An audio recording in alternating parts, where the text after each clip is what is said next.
The only person that can hold you back is yourself. Keep pushing forward.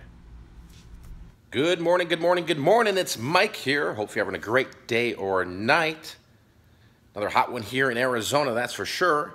Today's video, guys, I'll show you what sold the past 24 hours. Got to package those orders up yet still. Gonna stay busy today. I got to work on some Amazon FBA shipments. Work on some listings, some photographs, putting some listings on eBay as drafts. Staying busy. I might go out sourcing, you never know. So let's see what we do today. Looks like the old laser printer is finally giving out. Set up another one of these Brother laser printers, the 2240, same model number. Get another drum error now. It's printing out fine, so we'll see what happens. Maybe we gotta reset it, I don't know. Well, it looks like the work putting in is making a difference compared to last month's. Like I said before, May was my worst month ever, so this is kicking back up here, so that's a good sign. Just got to keep listing, being productive. All right, let's jump into what I sold. First is Amazon here. This is a Playboy September 1990 Roseanne Arquette single issue magazine, and this came out of a magazine lot that I maybe had a nickel in. I ended up selling it for a total of $6.71 shipped. This came out of that big booklet I have. It's a paperback book, Cry Dance by Kirk Mitchell. And this sold for $5.87 shipped. Next item we have here, I paid $1 for at the thrift shop. It's a Donald J. Trump Signature Collection beige striped Pima Golf polo shirt, size small, and $2.99 plus $4 shipping for a total of $6.99. Just one of these items here that it was probably a bad buy. I did make a little bit of money. I didn't lose money on this.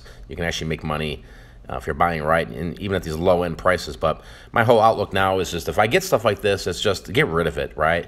I don't want my eBay stores filled up with some stuff like this. It's going to sit around, take forever, take up space. So we're just blowing stuff out. That's what we're doing. Paid $2 for this, and it went through a second cycle as well on eBay auction. It's our Harlem Globetrotters Basketball Hall of Fame 2002 white polyester jersey, size extra large. This sold for $6.50 plus $4 shipping, for a total of $10.50 shipped. This also was on auction, running a second cycle. This came out of the original box lot. I paid $5 for all those cards and all that old 1930s, 40s stuff. What we have is a 1930s, 40s used vintage greeting mother baby Valentine's Day card, lot of 35. This sold for $9.59 shipped. This also came out of that $5 box lot I showed in the video a couple weeks ago. This also went a second round on auction. It's a 1930 Shirley Temple scrapbook, 100+ greeting Christmas cards, ephemera vintage lot. Sold for $25.01 plus $13 shipping for a total of $38.01. Paid $1 for this at a garage sale some months back. It sat on eBay for a long time. I was actually shocked that it wasn't flipping. So I decided to throw it to auction, and it ran through a second term on auction. What we have is a pair of authentic Burberry, Italy prescription blue sunglasses. They sold for $6.45 plus $4 shipping for a total of $10.45 shipped. Here's an item I paid $1 for at a thrift shop, and it sat on my eBay store for a good 60 to 90 days. Decided to just throw it to auction. What we have is Chicago Wolves 1994 Nutmeg IHL Hockey Maroon USA vintage t-shirt, size medium. Sold for $5.50 plus $4 shipping for a total of $9.50 shipped. Paid $1 for this at the thrift as well, and it's another item that sat on my store for 90 to 120 days. Decided, you know what, got too many of these pieces of clothing taking up space in the garage, let's blow some out on auction. That's what we did. This one lasted 7 days. It's a 1990s Chicago Bulls Michael Jordan basketball dead stock new vintage t-shirt, size medium. I had it originally for $20, you know, when I had to buy it now, and just I had watchers but no takers. This one sold in auction for $15 plus $4 shipping for a total of $19 shipped. Paid $1 for this at the thrift shop. Took close to 4 months to sell on eBay. It's a 1990s No Fear men's denim blue-brown striped button front short sleeve casual shirt, size medium. And it sold for $15.05 shipped. Moving on to Etsy. Paid $1 for this shirt here, and this is one of those vintage t-shirts that you're just waiting for that one buyer, and it's just it's kind of a crazy shirt. What it is, it's a 1982 Carsonville Port Sanilac High School Ask Any Girl Play vintage t-shirt, size small or medium. Very small shirt, very thin. Sold for $6 plus $4 shipping for a total of $10 shipped. Paid $1 for this. It's a 1995 Vince Gill Vintage Concert Tour Dates t-shirt size large. And it sold for $16 plus $4 shipping for a total of $20 shipped on Etsy. Paid $1 for this shirt here. Was sat on Etsy for a good 7 to 8 months. It's a 1980s Aerosmith Steven Tyler Joe Perry Vintage Concert t-shirt size small/medium. Sold for $56 plus $4 shipping for a total of $60 out the door. Sold just this one item here on Steve's eBay. It's a 1980s Dare to Keep Kids Off Drugs vintage mesh trucker black snapback hat. And showed this hat some weeks back, paid $1 for it, and ended up selling it for $30 shipped. All right, working on a stack of books here. Some of these books are from recent finds. Some of them, I did snipe a couple of them on there. They got really excellent ranks, but these are all going to FBA. They're all ranked under 200,000, so we'll get these packaged up here. I'm not sure if I'm gonna get a whole shipment out today. I'm still working on those board games, but figured to add some more books, and I know I've got some other media that I wanted to send in here. I try to get out 1 or 2 shipments a week, so this is my first little attempt at this new week to get another shipment out. So a lot of that stuff you've seen was kind of like a stale inventory, just moving it. It's just sitting in the eBay stores, and I just like, hey, you know what? Let's throw it to auction. You know, on some of these eBay stores, you get free auctions every month. You can list up to 200 or whatever it is based on your store subscription. So I figured, hey, why not? You know, it's just sitting there. I don't want to have slow sales, so I got to do something to make it go oomph, right? And that's what's happening lately, is just pushing this stuff to auction, getting rid of this old inventory, so I can start fresh, go out there and invest in items that can flip a little faster, or items that I can say to myself, hey, I have no problem buying that for $1 or $2 and waiting for it to sell for $50 to $100 in a year or so.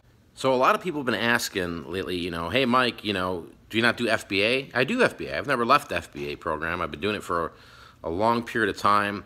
A lot of things have changed with Amazon over the years. There's no doubt about it, with a lot of the restrictions and stuff like that.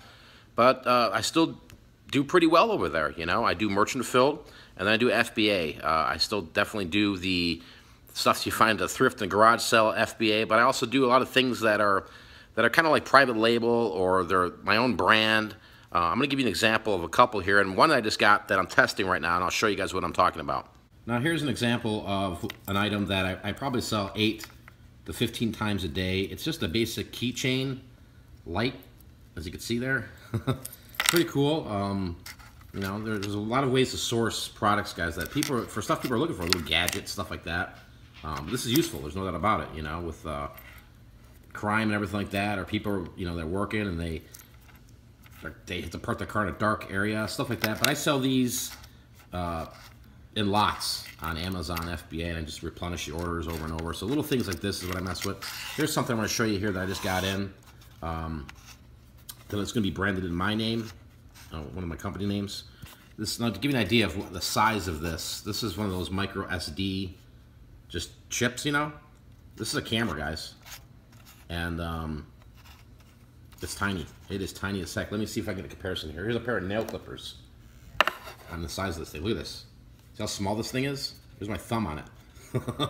So this thing here, I'm really interested in. I can get it for a decent price.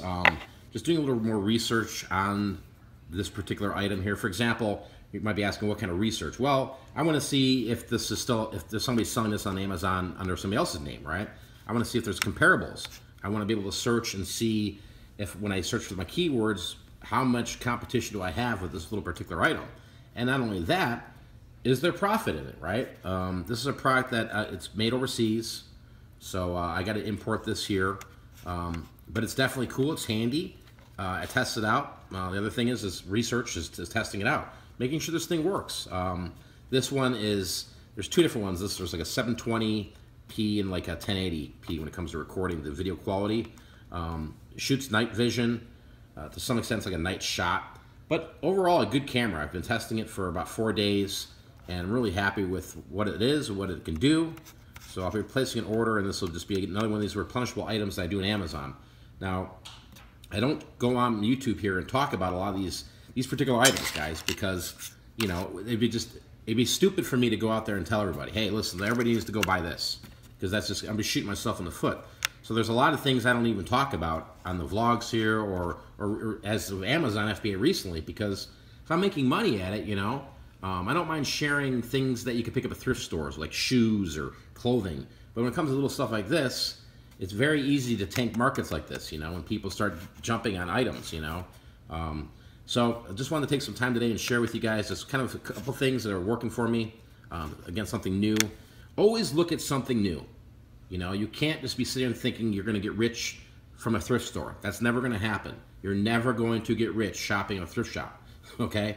And am I rich by all means? No, I'm not. But I make a good amount of money, guys, doing this reselling. And the whole point of my channel is to show you guys, hey, this is what it takes. This is what happens, you know, when you're out thrifting and you're doing all this stuff. So, but always think outside the box. Always think bigger and better. Always think of, hey, can I find items that other people aren't selling? So thanks for watching today's video, guys. If you enjoyed the video, hit the thumbs up.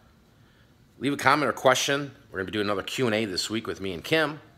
Hopefully you guys are out there making some money, staying busy, being productive. If you're in this Arizona area here, stay cool. It's still hot. It's really hot. Go out there, be great. Till next time I'm out here, peace, vlog.